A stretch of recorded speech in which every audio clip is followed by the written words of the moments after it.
Mind Control in America.com. Stephen Jacobson. All media is propaganda. All of it. It's a great quote. Well, it's true, and the mind control issue has been with us for a very, very, very long time. It's an ancient problem because mankind has been subjected to manipulation and control. We were born into a system of lies and deception right from the get-go, and so were our parents, born into the same kind of situation that many people accept as being the way things are simply as the result of habit and consider it natural and normal, and it's anything but that.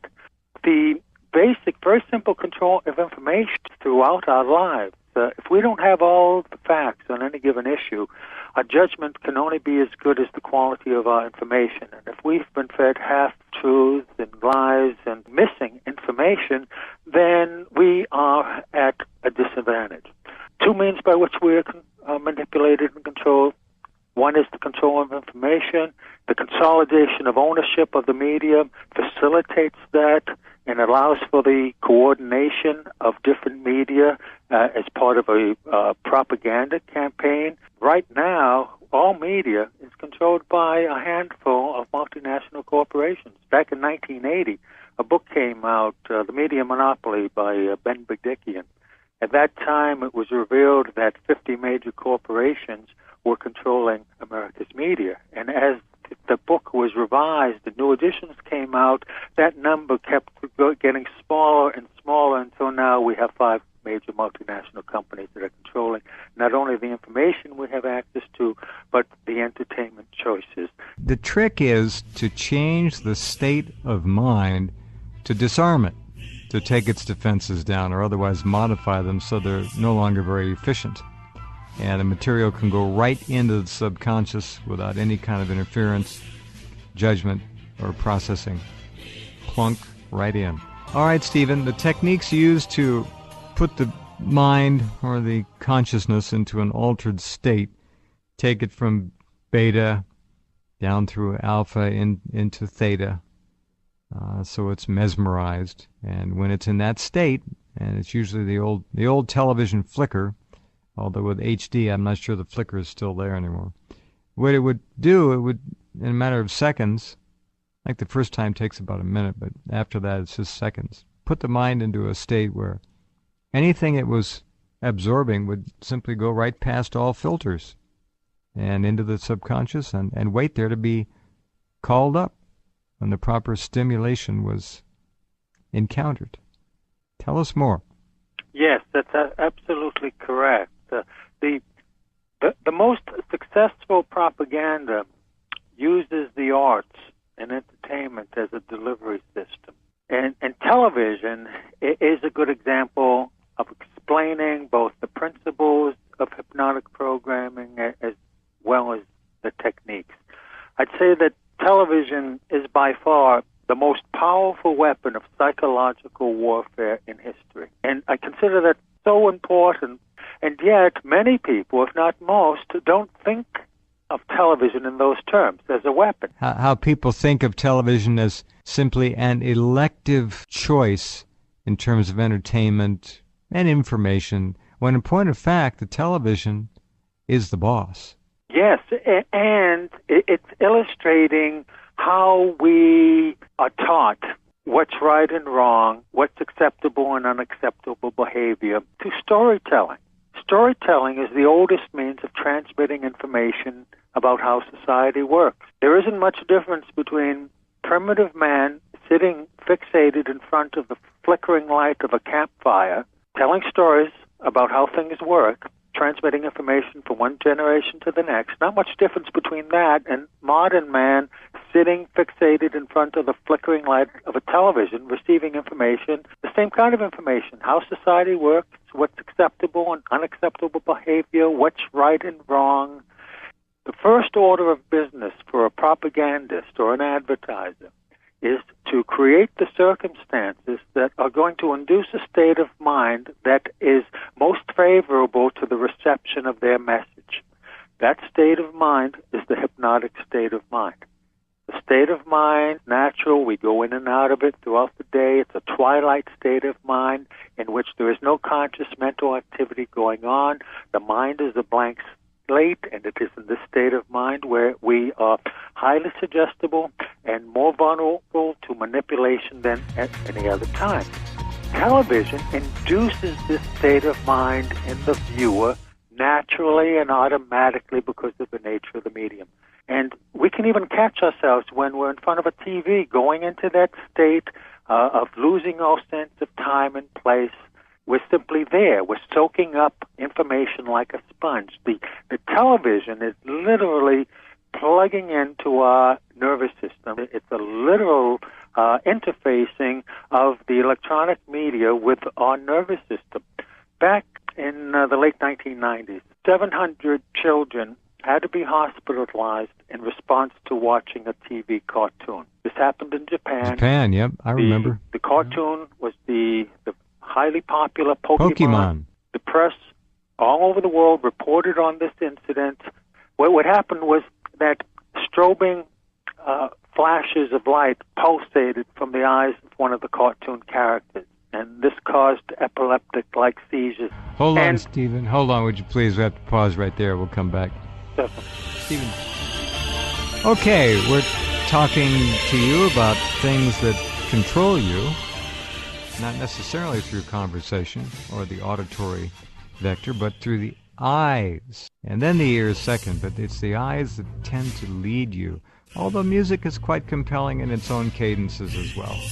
It's an all fronts assault on you to disarm you and make you amenable to all kinds of input, which they design ever so carefully. Nothing is really left to chance. Stephen, please go ahead. Regarding children and television, prior to the advent of TV, you never heard about attention deficit disorder. Didn't exist. Nope. And what's happening here is that the quick cutting patterns that were developed in TV commercials and music videos, they cause a corresponding chemical electrical impulse in the brain. And that releases endorphins that have a drug-like effect on the body. So a child can sit motionless, fixated, watching television, and when they're away from the television, they have all this nervous energy, can't focus, their attention can't sit still, and that's because they're looking for the same kind of drug-like effect that they're getting from TV and other kinds of activities, and they're not getting it. Another illustration of this plug-in effect that television has with our nervous system, because we've already been changed as a population by the illustration of hypnotic programming. Using, for another example, the news broadcast that everyone has grown familiar with, both your national news and your local news broadcaster. If you think about it, regardless of the background of the newscaster, regardless of their ethnic background, whether they be black, white, Oriental, Hispanic, doesn't matter, with few exceptions, they all speak the same way. They have a pattern of speaking that the public has been conditioned to accept as the means by which we receive true factual information. The newscaster looks directly into the camera and into the eyes of the viewer, which is another hypnotic technique. The newscaster is an authority figure, which is another element. People will tend to accept information, even if they don't understand it, if it is coming from an accepted and respected authority, and then the information repeated over and over and over again until it becomes a conditioned response. This not only happened in the days of television, but even before television, in radio. The famous broadcast of Orson Welles' dramatization of H.G. Wells' War of the Worlds caused panic in this country. No, classic. Yes, people actually thought New Jersey was being invaded by Martians. Well, I would have if I'd have been back there then. It was done very realistically. The reason for it was that the dramatization was done as a news broadcast. Yeah, and news even then was considered hallowed ground in terms of questioning it. I mean, that was the oracle of God, news. Yes. And hold on. It shows that even then, the population had been programmed and conditioned to accept the format as the means by there which we receive true, factual information. Exactly right. And it just wasn't so. Isn't it amazing the amount of sophisticated, absolutely complete control that they're working toward now, cradle to grave? Well, it only shows their paranoia and their fear. Correct. They're afraid of us. They have fear too. You see, they keep us entrained and entranced via fear, anxiety, anticipation, and all the rest of those related synonyms. And yet, on the other side of the coin, they themselves are driven by fear that we might become out of control. And wake up. Right. And that's what they're trying to prevent. And that's essentially a spiritual condition. The mind control issue is first and foremost a spiritual issue. Its foundation is spiritual. The mind is the gateway to the soul. That's why there's a mind control issue. And we, en masse, humanity, is at the threshold of an awakening that they seek to prevent. Because if people wake up means come into an awareness, a spiritual realization. Because that's the only thing that's going to solve the problems that we face. They're just so basic and fundamental. We're not going to fix things with Band-Aid measures, trying to tinker here and there and fix the economy. You're not going to fix the economy without attending to the issue of honest weights and measures and an honest medium of exchange as the lifeblood of commerce. The dishonest money system has corrupted all segments of society, including organized religion, which is part of the problem. This is the mind control issue is a spiritual issue. And the fundamental problem for mankind is that we have been encouraged to misidentify ourselves as the physical body. And when people do that, then they become fearful because the body is subject to death. And by keeping people afraid and stressed out and great anxiety, prolonged periods of time is a strategy of psychological warfare, because then people can't think clearly. Add to this the manipulation of economic factors, and you have a twin pincer movement where the population is literally being squeezed. The nation is suffering from the effects of a scientifically induced nervous breakdown. That's what we're seeing all around us. We are the first media generation that caused a psychological standardization that later was fragmented, and so that different groups can be spoken to individually and programmed individually. The real issue, it's a spiritual issue.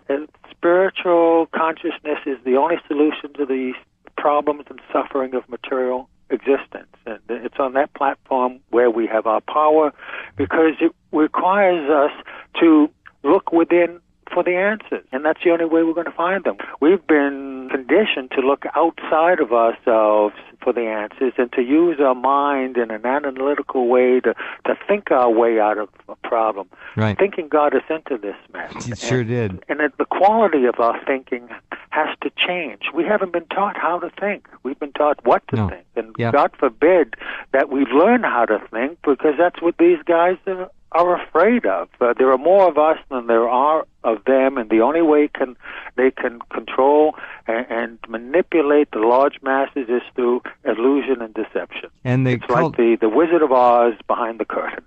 Exactly. And the cultivation of this anxiety and fear is astoundingly profitable. Look at the psychopharmacological maniacs at work coming up with these fluoride-based drugs, SSRIs, all kinds of psychotropic medications, which literally, if the television and the lifestyle and the peer pressure and the media and the self-absorption and the narcissism of the physical body doesn't do it, these drugs will. And they'll seal the individual permanently into a crypt of morose behavior and absolute obedience to a paradigm that is antithetical to human life as it used to be.